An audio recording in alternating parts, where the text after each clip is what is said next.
Atos 26, na reta final do livro de Atos. Bom, esse capítulo começa com um estilo assim de julgamento, né? Paulo, ele continua preso, ele continua sendo acusado e diante ali de pessoas, autoridades, né, políticas. E ali, conforme a história vai avançando, a gente percebe algo diferente, na verdade, acontecendo. Porque Paulo, ele entra ali na sala acorrentado e Agripa, na verdade, não sei se é Agripa ou Agripa, eu vou falar Agripa, tá? Ele entra como rei, Festus tá ali como governador, mas tem outras pessoas ali, né? Pessoas militares, líderes, pessoas influentes.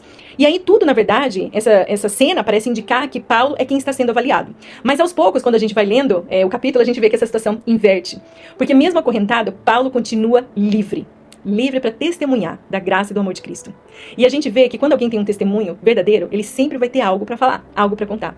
E é importante, quando a gente vai contar esse testemunho, e é justamente isso que Paulo faz, a gente centralizar o testemunho em Cristo. Vamos aproveitar as nossas histórias com Deus, nossos testemunhos para ganharmos as pessoas, né? E centralizar a história e a mensagem em Cristo, não em nós. Porque às vezes a gente fala, porque eu jejuei 21 dias, como se Deus tivesse atendido algo que a gente fez, né? Como se a gente tivesse convencido, ou porque às vezes a gente conta a história como se a gente fosse digna ou merecedora de ganhar alguma coisa. E às vezes a gente acaba descentralizando Cristo da história, né? Tirando, na verdade, a honra e a glória a quem é de direito.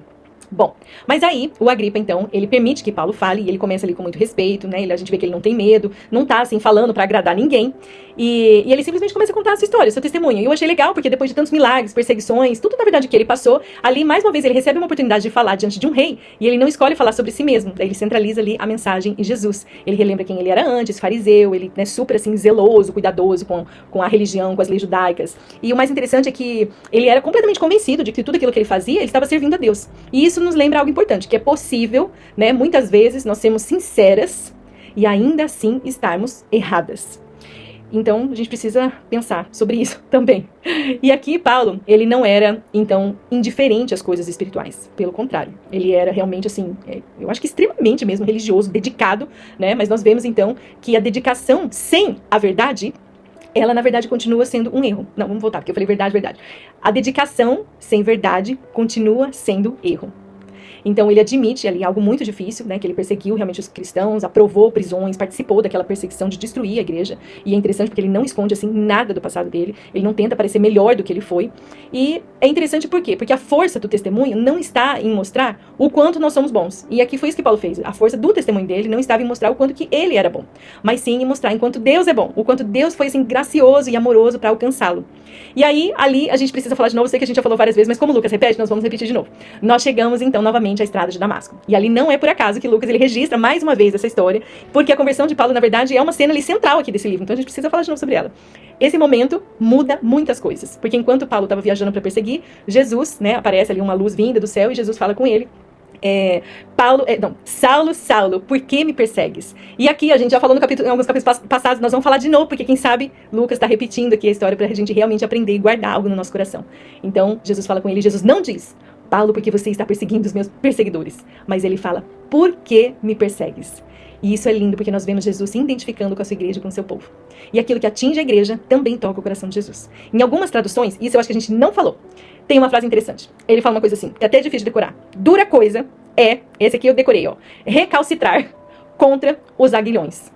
O aguilhão era uma vara que era usada para conduzir os bois. E aí o animal, às vezes, ele chutava contra ela. Mas quando ele chutava, na verdade, ele se machucava ainda mais. Então, é uma imagem, na verdade, bem forte, porque Paulo, ele acreditava que ele estava lutando contra homens. Mas, na verdade, ele estava resistindo ao próprio Deus, entendeu? Então, aí, Jesus coloca essa imagem para ele, que quanto mais ele chutava, na verdade, ele estava, se machucando. E tem algo interessante nisso, porque, na verdade, a verdade é que nós não sabemos tudo que Deus, ele já vinha fazendo, né, no coração de Paulo, antes daquele encontro. Mas aí agora a resistência nesse momento, então, chega ao fim. Então aquele que perseguia Jesus, finalmente se encontra com ele. E aí Paulo pergunta, quem és tu, Senhor? E ele recebe uma resposta que vai mudar a sua vida para sempre. Eu sou Jesus. Aquele Jesus que ele acreditava estar morto, aquele Jesus que ele tentava combater e até considerava como uma ameaça. Na verdade, ele estava vivo. Está vivo, né? E no fundo, tudo em Atos volta para esse ponto. Então por isso que a gente precisou falar de novo. O ponto da ressurreição. Porque se Jesus ressuscitou, tudo muda, é verdade. Mas Jesus não apenas confronta ali Paulo, ele o chama e o envia. Porque ali então, quando ele é enviado, né, quando ele chama e envia, ele também dá um propósito agora para a vida do Paulo. E isso, na verdade, é maravilhoso, porque é isso que Jesus faz conosco. Ele nos chama e nos envia. Porque Deus, ele não apenas tira Paulo do caminho errado, ele coloca no caminho certo. Então Jesus diz que ele será enviado para abrir os olhos das pessoas, para conduzir as pessoas das trevas para a luz. E perceba como que Jesus, ele descreve a salvação. Ele não é apenas como aprender algo novo. Não é algo assim só para mudar de opinião, entendeu? Ou sair das trevas para a luz. É como experimentar uma vida completamente diferente, completamente transformada. Então o evangelho não é só informação. O evangelho é transformação. Às vezes, nós pensamos que Deus só nos perdoa. Mas, na verdade, ele faz muito mais do que nos perdoar. Ele nos dá um propósito. Ele pega as histórias quebradas e transforma em instrumentos para a honra e glória do seu nome. E foi exatamente isso que aconteceu com Paulo. Então, ele explica, né, isso tudo ele estava falando ali, eu só expliquei um pouquinho mais, assim, a maneira que eu vi isso. Que, na verdade, ele não foi desobediente àquela visão que ele teve ali quando ele, né, teve esse bate-papo com Jesus, digamos assim. Ele realmente começou a anunciar o arrependimento, começou a anunciar Jesus e a ressurreição. E foi justamente por isso que ele passou a ser perseguido, não porque ele era um homem criminoso, ou porque representasse até uma ameaça política, mas sim porque ele anunciava aquilo que Deus tinha feito através de Jesus. E aqui tem uma observação bem interessante, porque Paulo, ele insiste que ele não está ensinando algo novo, ou inventando uma nova religião. Ele afirma que está dizendo aquilo, né, apenas aquilo, na verdade, que Moisés e os profetas já tinham falado. Ou seja, Jesus, ele não surge aqui desconectado da história bíblica, entendeu? Ele só estava, conectando ali os pontos. Porque Jesus, ele é o cumprimento daquilo que Deus já vinha prometendo ao longo das Escrituras. Então, toda ali a história, a gente vê que já aponta para Jesus, né, dos profetas, de Moisés. Então, é nesse momento daí que ele está falando mais ou menos isso. Festo interrompe, né, e diz bem alta a voz, assim, né, fala bem alto com ele, chamando Paulo de louco, e pra ele, na verdade, tudo aquilo parecia uma coisa absurda, né, uma luz do céu, homem ressuscitado, que missão, né, tudo isso parece, invisível, e é interessante que Paulo, ele responde com muita calma, sem agressividade e sem sarcasmo, né, isso falou, assim, bem no meu coração, porque às vezes a gente responde as pessoas, né, com um tom, assim, de sarcasmo, e ele responde sem tentar humilhar ninguém, muito humildemente, e a resposta dele, simplesmente, ele continua testemunhando, e existe uma aplicação legal aqui, porque nem todo mundo vai entender aquilo que Deus fez nas nossas vidas, ou que está fazendo. Nem todo mundo vai compreender a nossa fé, sabe? Ou vai até mesmo concordar conosco. Mas isso não significa que nós precisamos responder as pessoas com orgulho, com raiva, né? Que a gente possa aprender a falar, né? Com humildade, assim, com as pessoas, independente da situação. Então, Paulo, ele nos mostra que é possível nós defendermos a verdade com uma certa firmeza, né, mas ao mesmo tempo com graça. Então ele volta daí, ele responde o Festo, volta para Agripa, isso, qualquer coisa assim, e ele faz uma pergunta direta para ele. Tu crês nos profetas, rei Agripa? E ainda ele afirma, né, eu sei que você crê. E aí a conversa, na verdade, muda, porque o julgamento, praticamente, né, que era para ser, para Paulo, praticamente desaparece. E agora a mensagem, na verdade, era como se estivesse chegando ao coração do rei. E ele, então, é deparado com um momento onde ele precisa tomar uma decisão. Bom, na verdade, o rei Agripa, ele responde porque por pouco, como é que foi? Por pouco me persuades a me fazer cristão. E a resposta aqui do rei, na verdade, a maneira assim que ela foi traduzida, ela diverge um pouquinho assim de uma tradução para outra. Mas a verdade é que muitos estudiosos, eles discutem, na verdade, exatamente o tom dessa resposta, entendeu? E talvez assim possa existir uma certa ironia, talvez possa existir uma certa sinceridade, ou um pouco dos dois. A verdade é que não se sabe ao certo. Mas uma coisa fica clara, que o rei, ele foi confrontado por essa mensagem.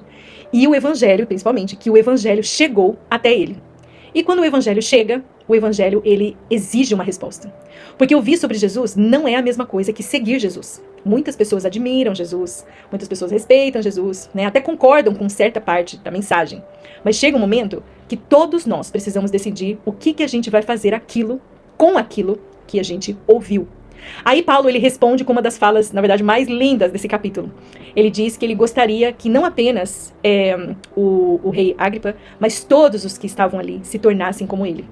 E a única exceção seria sem as correntes. E isso foi extraordinário, porque Paulo, ele não demonstra amargura nem vingança. Ele não quer o sofrimento das pessoas. Ele quer apenas que as outras pessoas encontrem aquilo que ele encontrou em Jesus. E aí o capítulo termina, né, com o Agripa, a Berenice e o Festo. Todos eles chegam praticamente à mesma conclusão, que Paulo não tinha feito nada que merecesse morte ou até mesmo prisão, e mais uma vez a sua inocência é reconhecida pelas autoridades. E então o rei Agripa, ele faz até uma observação que eu achei muito interessante. Este homem, ele poderia até ser solto, se ele não tivesse apelado para César. Então, assim, humanamente, isso era verdade. Mas espiritualmente, Deus estava conduzindo a história, a gente já sabe, para Roma.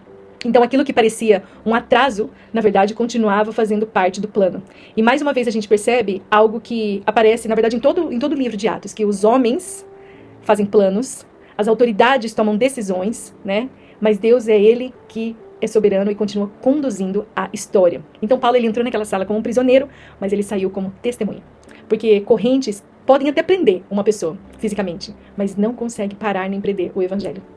Agora eu gostaria que você pensasse por alguns instantes e se perguntasse de repente se hoje Jesus ele realmente mudou a sua vida, né? E se essa fosse uma pergunta para você, se eu perguntasse para você, eu estou perguntando na verdade para você, o que Jesus mudou na sua vida?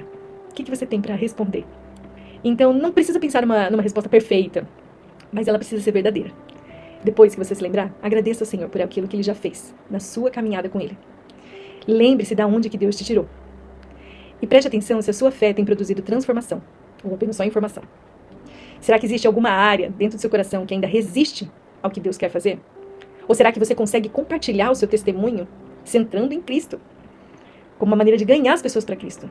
E compartilhar isso, então, com outras pessoas. Às vezes, a maior evidência do poder de Deus não é o milagre que aconteceu, às vezes, diante dos nossos olhos. Às vezes, o maior milagre é que você, ou melhor, quem você se tornou depois de encontrar Jesus. Pensa nisso. Até a próxima. Beijo, Deus abençoe.